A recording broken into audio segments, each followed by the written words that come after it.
So how exactly do you run against a wannabe autocrat facing dozens of felony charges with an axe to grind against the government he seeks to lead? Well, that is a question that Republican candidates are either unable to answer or unwilling to answer at this moment.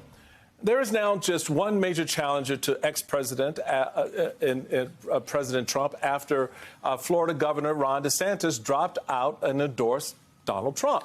It's hard to remember, but for a time, DeSantis was seen as the much vaunted Trump slayer, the one candidate who could break the hold on Trump that he had on the voters in the Republican Party, appeal to those alienated by Trump, and ultimately beat Joe Biden.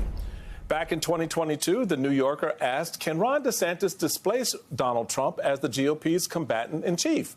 The New York Times asked, quote, is Ron DeSantis the future of the Republican Party? But alas, as it turned out, voters didn't want a Trump alternative. They wanted Trump. That became clear as his legal troubles mounted. With every indictment, Trump got stronger in the polls. And then there was the matter of Ron DeSantis' own campaign, tens of millions of dollars spent that barely moved the needle. An op-ed in Politico put it this way: the DeSantis team ran the worst campaign in history. From that piece, quote, the candidate did not match the hype. He was less than advertised. In person, he was a diminutive politician. The campaign introduced him to the nation as a bright but socially awkward introvert, a nerd who did not enjoy people, which was a problem since voters tend to be people. Now, the Republican presidential primary is the two-person contest that Haley has always wanted. That's the good news for the Haley campaign. The bad news, she remains far behind in the polls in New Hampshire and especially in her home state of South Carolina. And that is where we start today with opinion editor at The Washington Post and author of the Prompt 2024 newsletter, which discusses all the big election activity here in the 2024 cycle. Alexi McCammon is here. And with me at the table, writer and editor for Protect Democracy, Amanda Carpenter. But first, let's bring in NBC's Vaughn Hilliard in Laconia, New Hampshire. Hey, Vaughn, how you doing out there, bro? We're doing okay, Michael. We're at, 36 hours left, I think. We're faring pretty decently in this two-person race at this point. So, Vaughn, let's start with the idea that the Trump campaign is planning to bring out a few candidates who endorse Trump today. What's the message? Is it time for the party to unite around Trump? Is everyone getting that vibe to go in that direction? Right. We've been hearing this for 8 years. When Ted Cruz was running and he said that he wanted this to be a two-person race, we heard Nikki Haley repeatedly say that she wanted this to be a two-person race. And for the first time in history, it is an actual two-person Republican primary race against Donald Trump. But instead of coalescing around that Trump alternative, the coalescing is around Donald Trump, and it's Nikki Haley that is on her own island. It was not only Vivek Ramaswamy, Doug Burgum, Tim Scott endorsing Donald Trump and appearing on campaign trails with him, but now it is Ron DeSantis and even South Carolina Congresswoman Nancy Mace. This is a moment here for Donald Trump in which there is an acknowledgement by not only himself, but also his campaign staff and an urging for Nikki Haley to leave this race if she doesn't win New Hampshire, because the party, they contend, should focus its resources on Joe Biden and beating Democrats from regaining the White House in 2025. And the suggestion is that there is not a single state in which Nikki Haley is in polling beating Donald Trump, and instead is down by double digits across the country, and that this is a moment that she should step aside and allow the Republican Party to focus its aim on taking Joe Biden out. So, Vaughn, you mentioned one of the latest persons to endorse Donald Trump is South Carolina Congresswoman Nancy Mace.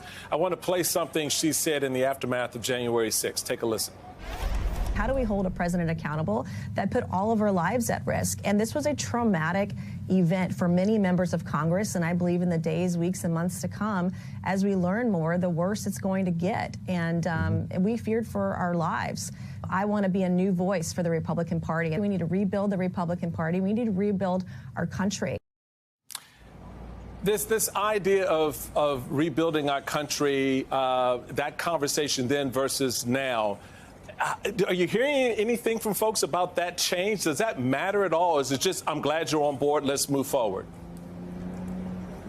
by and large, that is not only what we hear from Donald Trump, but also his supporters, saying that a greater and bigger Republican Party is a better Republican Party, and that in the case of Nancy Mace, it's hard to say, and I don't think I'm editorializing here, to say that there has been no more transactional politician in recent American history than Donald Trump, and Nancy Mace is an extension of that. I was on the campaign trail with Nancy Mace just a year and a half ago in South Carolina when Donald Trump was campaigning against her, trying to oust her from office in a Republican primary by backing a woman named Katie Arrington. And on the campaign stage, Donald Trump called Nancy Mace untruthful, called her a grandstanding loser. And Nancy Mace, she narrowly squeaked out that primary against the Trump-backed candidate.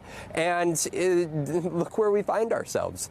Not only is the campaign manager to Nancy Mace still in the ballgame, he's actually the South Carolina state director for Donald Trump. And Nikki Haley, I think notably, she actually campaigned during that primary for Nancy Mace. I was there on the day of one of her campaign events when Nikki Haley was holding the microphone, and when she turned it over to Nancy Mace said, "Thank you, Nikki Haley, for fighting for conservatives around the country." And look how far that got her. It got her as far as appointing Tim Scott to the U.S. Senate while governor. It got her about as far as endorsing Marco Rubio in the 2016 presidential campaign against Donald Trump and appearing on the campaign trail with her. Nikki Haley is running an isolated campaign. Republicans, anti-Trump Republicans, finally got what they wanted, a two-person race, and yet there's little in terms of anybody actually now standing beside the candidate that is not Donald Trump in that two-person race. Yeah, Amanda, let's pick up on Vaughn's point about the particulars of Tim Scott, for example, recently coming out and endorsing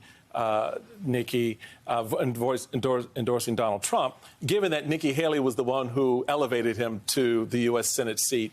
I remember that campaign well. I was supporting both of them and helping both of them as national chairman get elected to their respective office. What does that say at this point where you have that kind of payback, if you will? Is it, is it so transactional that those relationships don't matter, that the guy you're endorsing is Donald Trump, and we all know what that means? How do you assess what Tim Scott's doing here? Well, I don't necessarily think that Tim Scott owed Nikki Haley an endorsement because she appointed him to the seat.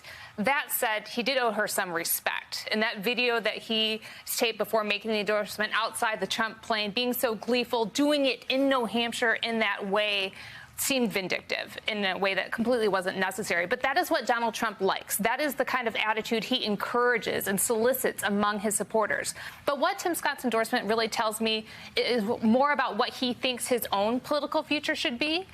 Maybe he's trying out to VVP. I personally think that he's angling to run for governor because he said he won't run for another Senate term, and he wants to get Trump on his side. And so it's like that thing that Chris Christie said, what led him to keep supporting Trump even though he knew better. He said, "I put my ambition ahead of decision making." And that's what I see Tim Scott doing. And it's because, Michael, you talked about why there hasn't been a strong Trump alternative. No one has the temerity or imagination to go out and try to not only talk to voters about what the Republican Party can and should do better, jumping off from that moment of clarity we all had after January 6th. That moment, Nancy Mace, that was the moment people needed to start thinking about a Trump alternative, staying in that space and energy. But instead, they said this is really hard. Maybe they got scared because Trump supporters, I mean, the threats are real, and I don't want to dismiss that. And they let the Tucker Carlsons of the world promote this false narrative about what took place because they didn't want to fight for better. And that's what all the people falling in line for Trump are doing now. They're putting ambition ahead of decision making, and they're not willing to fight for something better. So Vaughn, to that point about, putting out the false narratives, Donald Trump could be on the verge of winning the GOP primary. We know that. We see that. And yet, as you pointed out in your reporting, he's posted about E. Jean Carroll 42 times just today. And it really kind of goes to the point that he's made his whole campaign about his legal troubles. That is part and parcel of who he is, false narratives notwithstanding.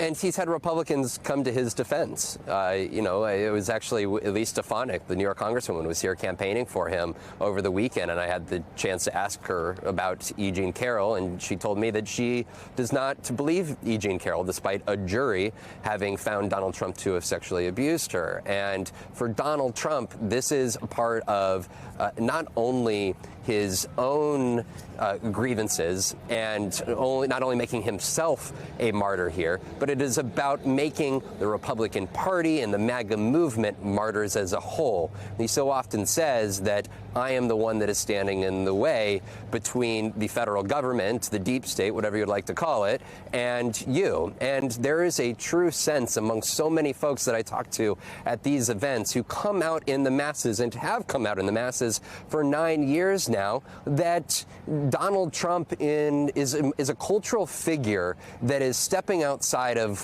the traditional politics as we know it here. And that is where Donald Trump understands, even if it is a trial over sexual abuse or financial fraud or an effort to overturn an election, for Donald Trump, he continues to talk about it. He continues to make it a political point up on stage because he needs the masses to defend him. And that's where the 14th Amendment and the SCOTUS hearing that is about to come up over whether he is disqualified from the ballot. His own lawyers in their filing to the Supreme Court contended that there would be bedlam if Donald Trump were to be disqualified. Because for Donald Trump, he needs to make it clear that it's not just him in this fight, but he is engaging politically the masses in his trials to make the fight larger and more consequential than just one man potentially having to pay a woman millions of dollars or lose a business license or even go to prison. But this is about defending a MAGA movement, a conservative movement in the future of this country.